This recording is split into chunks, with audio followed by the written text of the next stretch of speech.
అవ్వ అయ్యల మీద అలిగినట్టు నువ్వు అత్తగారింటిలో అలుగొద్దు బిడ్డ, అత్తకెదురు నువ్వు చెప్పొద్దు బిడ్డో, మామకెదురు నువ్వు మల్లొద్దు బిడ్డో.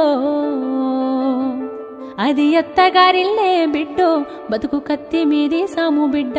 జర్రయాదిలా జర్రయాదిలా జర్రయాదిలుంచుకోవే బిడ్డో, అడుగు వెడుతున్నదత్తోరిల్లు.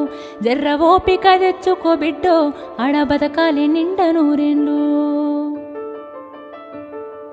అత్త మామలు కాదు ఆడబిడ్డలుంటారు, ఆడి బిడ్డాలంటే అర్ధమూడంటారు, ఆడి బిడ్డాలంటే అర్ధమూడంటారు. అప్పుడప్పుడు నిన్ను ఆట పట్టిస్తారే, నీకు వాళ్ళతో పోటొద్దు బిడ్డో, ఆడ అవ్వయ్యలుంటరే బిడ్డ. జర్రయాదిలా జర్రయాదిలా జర్రయాదిలుంచుకోవే బిడ్డో, అడుగు విడుతున్నదత్తోరిల్లు. జర్ర ఓపిక తెచ్చుకో